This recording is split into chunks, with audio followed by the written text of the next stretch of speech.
सूरजपुर नाम के एक छोटे से गांव में आरव नाम का एक बेहद गरीब युवक रहता था। कड़ाके की ठंड पड़ रही थी और पूरा गांव घने कोहरे की चादर में लिपटा हुआ था। आरव के परिवार में उसके साथ उसके बूढ़े और बीमार माता पिता रहते थे। आरव का परिवार इतना गरीब था कि उनके पास इस हाड़ा देने वाली सर्दी से बचने के लिए ना तो कोई पक्का मकान था और ना ही शरीर ढकने के लिए पर्याप्त ऊनी कपड़े।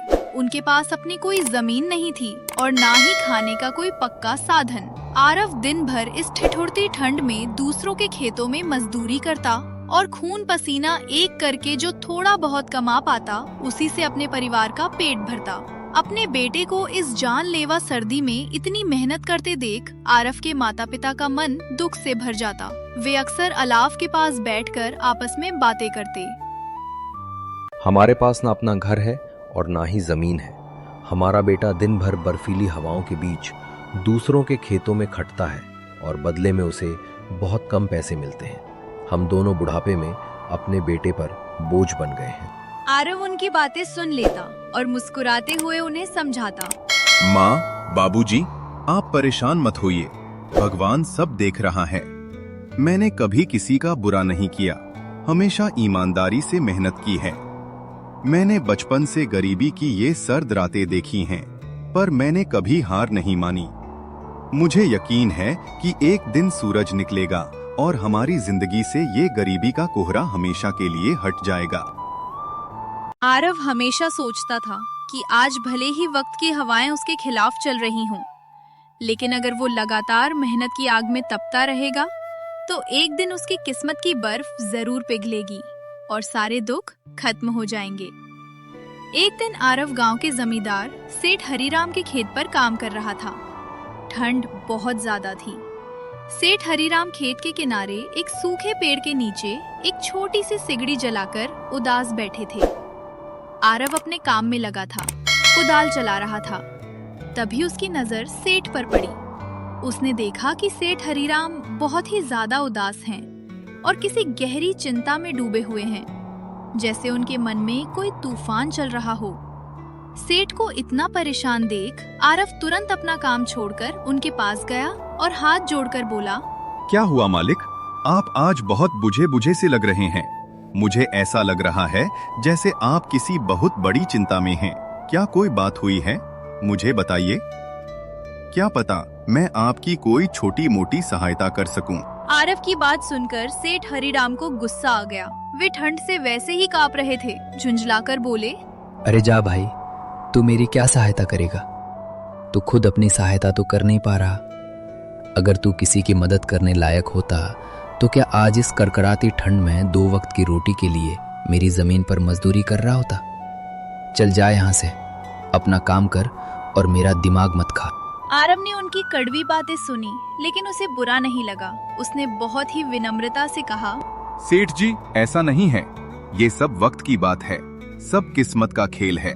इंसान को अपनी मेहनत पर भरोसा रखना चाहिए। आज भले ही मौसम खराब है और किस्मत मेरे पक्ष में नहीं है, लेकिन अगर मैं ईमानदारी और लगन से इस ठंड में भी पसीना बहाता रहूंगा तो किस्मत भी एक दिन मेरी तरफ झुक जाएगी। कोहरा कितना भी घना हो, सूरज को निकलने से ज्यादा देर तक नहीं रोक सकता। मेहनत कभी बेकार नहीं जाती। आरव की समझदारी भरी बातें सुनकर सेठ हरीराम का गुस्सा शांत हुआ और वे बहुत प्रसन्न हुए। उन्होंने कहा, अरे आरव, तेरे विचार तो बहुत ऊंचे हैं। तेरी बातें सुनकर मेरे बेचैन मन को सुकून मिला है। इतनी परेशानियों और गरीबी की मार झेलते हुए भी तू अपनी जिंदगी इतने संतोष से काट रहा है, ये बड़ी बात है। सेठ जी, ये सब मेरे पिता की सीख है। सेठ हरीराम कुछ देर चुप रहे। ठंडी हवा उनके चेहरे से टकरा रही थी, लेकिन असली ठंड उनके दिल में थी। उन्होंने एक लंबी सांस ली और धीरे धीरे बोलना शुरू किया। आरव, मेरी परेशानी बहुत बड़ी है। मेरे पिता की एक पुश्तैनी जमीन थी। वो जमीन पीढ़ियों से हमारे परिवार की पहचान रही है, लेकिन अब वो जमीन मेरे हाथ से निकलती जा रही है। आरव ने ध्यान से उनकी ओर देखा। कैसे मालिक? सेठ हरीराम की आवाज भारी हो गई। हमारे ही गांव के 2 दबंग हैं, भानु और उसका बेटा वीरू। दोनों बाप बेटे बहुत चालाक और ताकतवर हैं। उन्होंने मेरी उस जमीन पर जबरदस्ती कब्जा कर लिया है। गांव में उनका इतना डर है कि कोई उनके खिलाफ बोलने की हिम्मत नहीं करता। आरव हैरान रह गया। लेकिन सेठ जी, आपने पुलिस में शिकायत क्यों नहीं की? सेठ हरीराम ने कड़वाहट भरी हंसी। की थी बेटा, लेकिन वो लोग इतने पहुंच वाले हैं कि पुलिस भी उनकी तरफदारी करती है। अगर मैं ज्यादा आवाज उठाऊं तो जान से मार देने की धमकी देते हैं। अब तो उन्होंने उस जमीन पर खेती भी शुरू कर दी है। उनकी आंखें भर आई। वो जमीन मेरे बाप दादाओं की निशानी है आरव, और मैं कुछ नहीं कर पा रहा। आरव कुछ देर चुप रहा। उसके चेहरे पर गहरी सोच साफ झलक रही थी। फिर वो बोला, मालिक, अगर आप चाहें तो बिना लड़े भी आपकी जमीन वापस मिल सकती है। सेठ हरीराम चौंक गए। क्या? बिना लड़े? ये कैसे हो सकता है? आरव ने धीरे से कहा, हर ताले की एक चाबी होती है, बस सही जगह लगानी पड़ती है। सेठ हरीराम की आंखों में उम्मीद की चमक आ गई।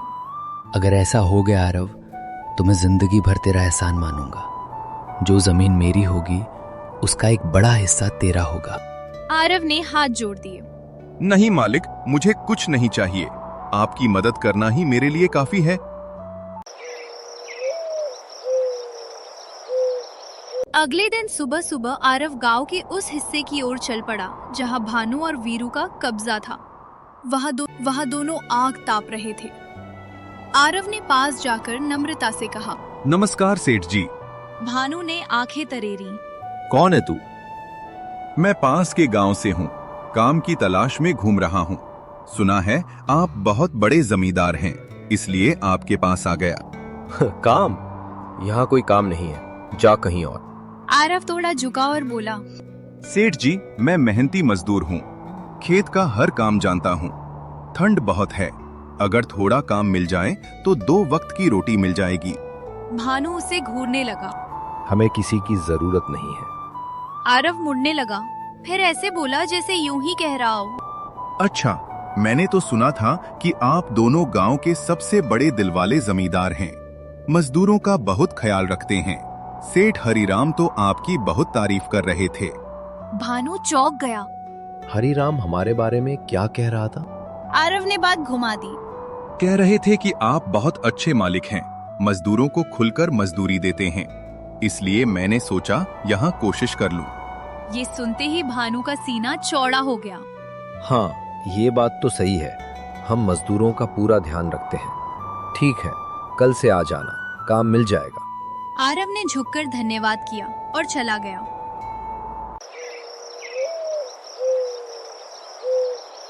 अगले कई दिनों तक आरव पूरी मेहनत से काम करता रहा। वो सबसे पहले आता और सबसे बाद में जाता। ठंड, भूख, थकान कुछ भी उसे रोक नहीं पाता। एक दिन भानु ने वीरू से कहा, ये लड़का तो बड़ा मेहनती है, अकेला 4 लोगों जितना काम कर देता है। हाँ बाबूजी, इस पर भरोसा किया जा सकता है। धीरे धीरे दोनों आरव पर पूरा भरोसा करने लगे। एक शाम घना कोहरा छा गया। ठंड हड्डियों तक उतर आई थी। भानु और वीरू खेत देखने आए। उन्होंने देखा कि आरव अब भी खेत में काम कर रहा है।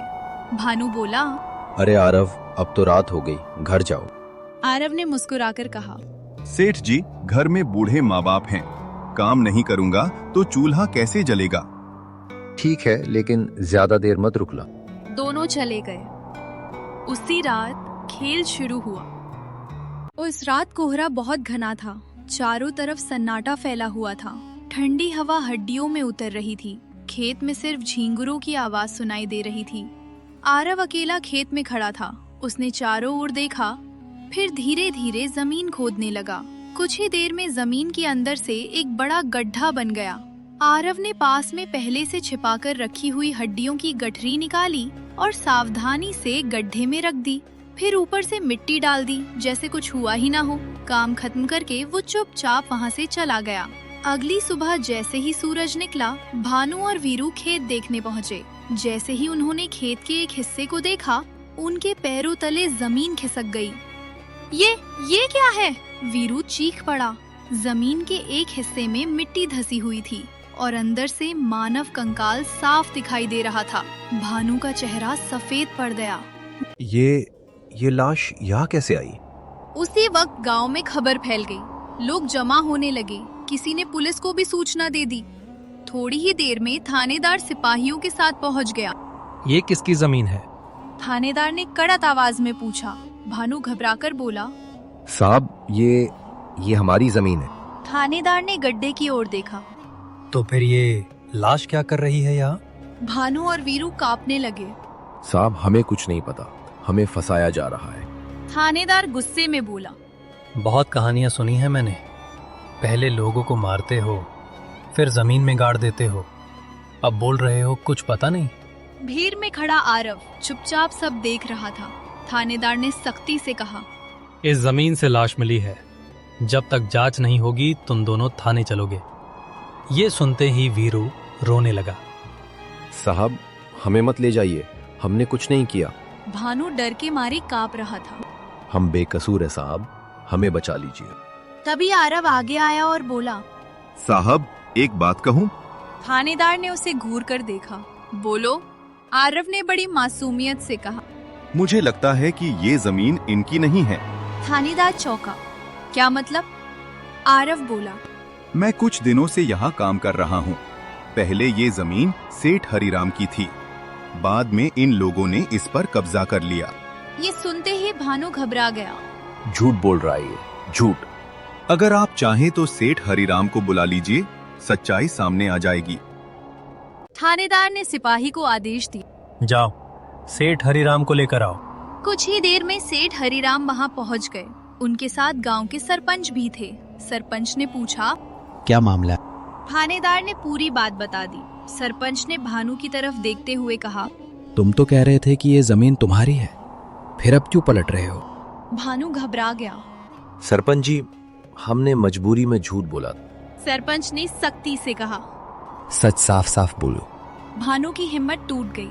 उसने कांपती आवाज में कहा, ये जमीन हमारी नहीं है, हमने जबरदस्ती सेठ हरिराम से छीन ली थी।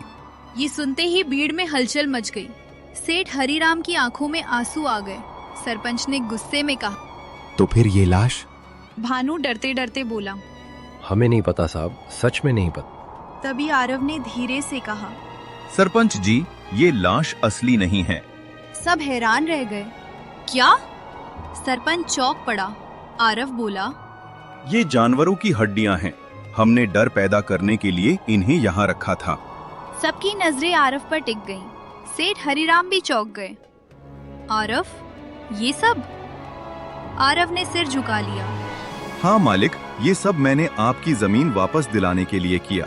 भानु और वीरू समझ चुके थे कि वे फंस चुके हैं। वे दोनों हाथ जोड़कर गिर पड़े। हमें माफ कर दीजिए, हम लालच में अंधे हो गए थे। सरपंच ने गुस्से में कहा, तुम जैसे लोगों की वजह से समाज खराब होता है, लेकिन आज से ये जमीन फिर से सेठ हरिराम की होगी। फिर उसने थानेदार से कहा, इन्हें छोड़ दो, लेकिन चेतावनी दे दो। थानेदार ने चेतावनी देकर दोनों को छोड़ दिया। अब खेत में सिर्फ सेठ हरिराम और आरव रह गए। ठंडी हवा चल रही थी, लेकिन अब उसमें सुकून था। सेठ हरिराम ने कहा, आरव, तुमने आज जो किया वो कोई आम इंसान नहीं कर सकता। मैं वादा करता हूँ ये जमीन अब तुम्हारी भी है। आरव की आंखों में आंसू आ गए। मालिक, मैंने तो बस अपना फर्ज निभाया। सेठ हरिराम मुस्कुराए। यही तो सबसे बड़ी दौलत है। कोहरा छट चुका था, सूरज निकल आया था और आरव की जिंदगी में भी अब उजाला भर चुका था।